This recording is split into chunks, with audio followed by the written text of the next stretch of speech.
সব মিলিয়ে আমি আমার অতীতের যত কর্মকাণ্ডে আপনাদেরকে কষ্ট দিয়েছে সবগুলোর জন্য আমি লজ্জিত এবং অনুতপ্ত।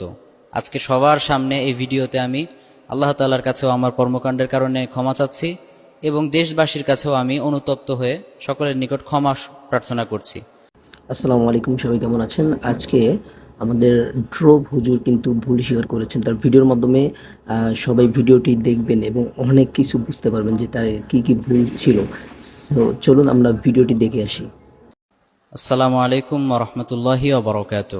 অ্যাকচুয়ালি আমার কিছু কথা নিয়ে রিসেন্টলি বাংলাদেশে অনেক কন্ট্রোভার্সি দেখা দিয়েছে, এজন্য মূলত আজকের এই ভিডিওটি রেকর্ড করা। ফার্স্ট অফ অল আমি বলতে চাই যে বেশ কিছু কন্টেন্ট ক্রিয়েটর আছে যারা ভিউ কামানোর উদ্দেশ্যে হোক বা অন্য কোনো পারপাজে হোক তারা আমার ভিডিওগুলো কাটছাট করেছে। ফর এক্সাম্পল, আমি বলেছিলাম স্বামী স্ত্রীর জন্য প্রেম করা ফরজ, পুরো ভিডিওতে শুনলে বোঝা যাবে, বাট তারা জাস্ট এমনভাবে ভিডিওটা কাটছাট করেছে যাতে করে মনে হচ্ছে যে আমি জেনাকে বৈধতা দিচ্ছি, বাট কোশ্চিনকালে বিষয়টি এরকম নয়।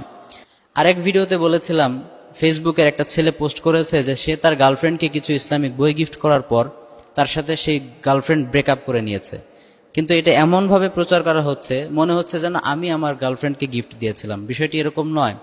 তো যাই হোক, হয়তোবা আমার দুর্বলতার কারণে আমি ভালোভাবে বুঝাতে পারিনি। সব মিলিয়ে আমি আমার অতীতের যত কর্মকাণ্ডে আপনাদেরকে কষ্ট দিয়েছে সবগুলোর জন্য আমি লজ্জিত এবং অনুতপ্ত। আজকে সবার সামনে এই ভিডিওতে আমি আল্লাহ তাআলার কাছেও আমার কর্মকাণ্ডের কারণে ক্ষমা চাচ্ছি এবং দেশবাসীর কাছেও আমি অনুতপ্ত হয়ে সকলের নিকট ক্ষমা প্রার্থনা করছি। আশা করি আমার এই বিষয়গুলো আপনারা ক্ষমা সুন্দর দৃষ্টিতে দেখবেন এবং আপনাদের এই ভাইয়ের জন্য দোয়া করবেন, আমি যেন ভবিষ্যতে ভালো কিছু আপনাদেরকে কোরআন সুন্নাহ থেকে প্রোভাইড করতে পারি ইনশাআল্লাহ। আসসালামু আলাইকুম ওয়া রাহমাতুল্লাহি ওয়া বারাকাতুহু। উনি অবশেষে কিন্তু ক্ষমা চেয়েছেন, এটা একটা ভালো দিক।